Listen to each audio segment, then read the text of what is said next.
خالق کے بعد جس نے مکمل کیا مجھے، اہل جہاں سنو وہ میری ماں کی ذات ہے۔ آج پھر وہی نرم و گداز ہاتھ یاد آئے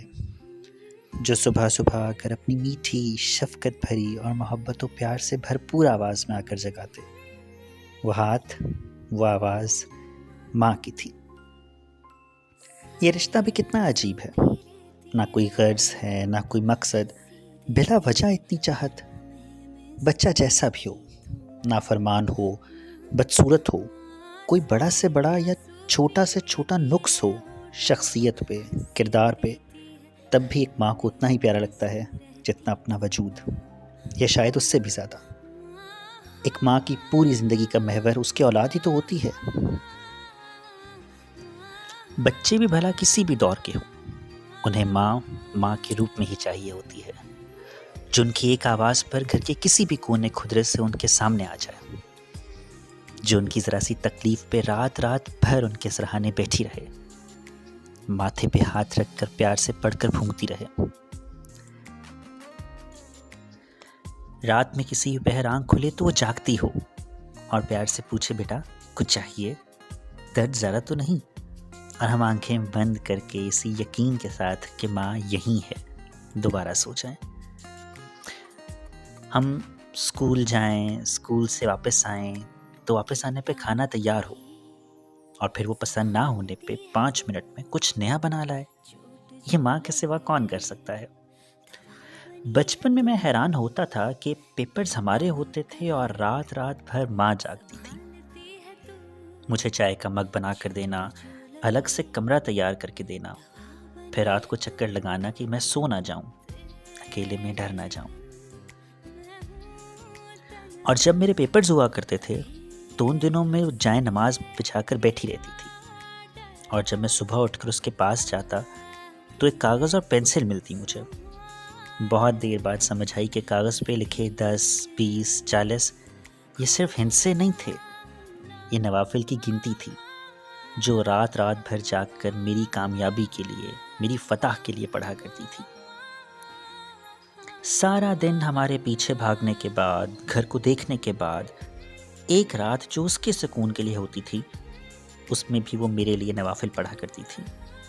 میں آج ان دعاؤں کو بہت مس کرتا ہوں۔ ایک ماں کی پوری زندگی کا محور اس کی اولاد ہوتی ہے، اور اولاد بھی جب تک وہ ہستی اس کے پاس رہے، کبھی انسان اس کی آنکھوں میں چھپا پیار، دل میں چھپی شفقت، لبوں پہ ہر لمحہ موجود دعائیں، ذہن میں ہر لمحہ اپنا گمان و خیالات محسوس ہی نہیں کر سکتا۔ اور جب وہ یہ دنیا چھوڑ جاتی ہے تو دنیا تاریک لگنے لگتی ہے۔ اس کے نہ ہونے کا احساس انسان کو تباہ کر دیتا ہے، انسان کی روح تک کے چیتھڑے چیتھڑے کر دیتا ہے، اور تب انسان کو اس کی آنکھوں میں چھپا پیار یاد آتا ہے، جب آس پاس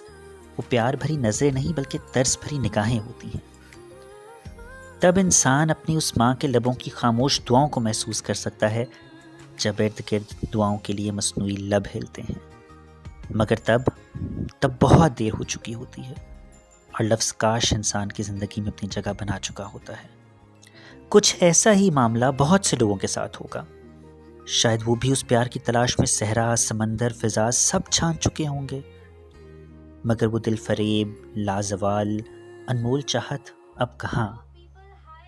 انہیں بھی اس لمحہ کچھ ایسے ہی لگا ہوگا جیسے ماں روٹھ گئی ہے، بڑے مان سے ماں کے قریب کھڑے ہو کر اسے پکارا ہوگا کہ وہ میری پکار سن کر ضرور مان جائے گی، مجھے سینے سے لگا لے گی،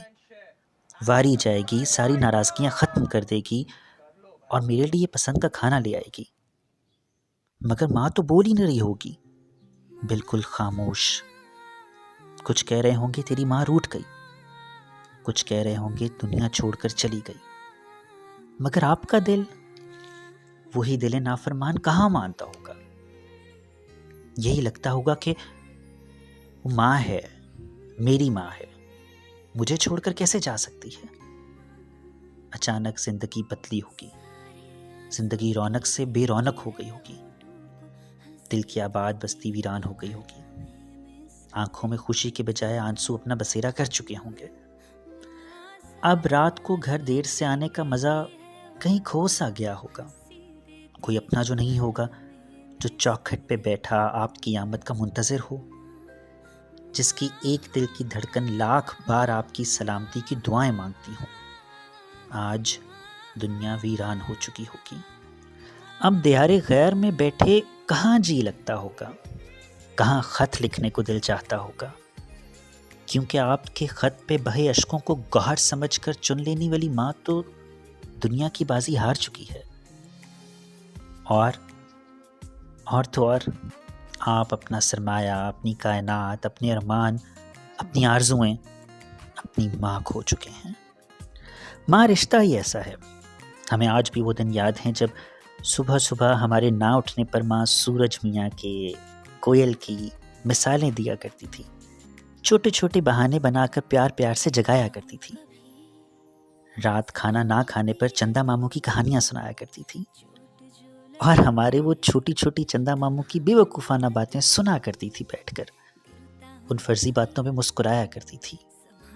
اور جب تک ہم کھانا نہ کھا لیتے وہ لے کر بیٹھی رہتی اور خود بھی نہ کھاتی۔ دنیا کی ہر ماں اپنی اولاد کے لیے اتنی ہی شفیق ہوتی ہے، ماں اپنی اولاد کے لیے سب کچھ کر سکتی ہے، آپ کے سب خوابوں کو یکجا کر کے انہیں ایک لڑی میں پرو کر پورا کرنے کے لیے اپنی عزت نفس مجروح کر سکتی ہے، اپنے ہی مخالفین کے سامنے جھک سکتی ہے، اس سے پہلے کہ بہت دیر ہو جائے، آپ ہار جائیں،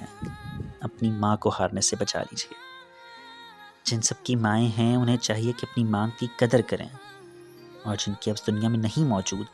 ان کو چاہیے کہ اپنی ماؤں کی یادوں سے کو، باتوں کو، نصیحتوں کو یاد رکھیں اور اس کے سہارے زندگی گزارنے کی کوشش کریں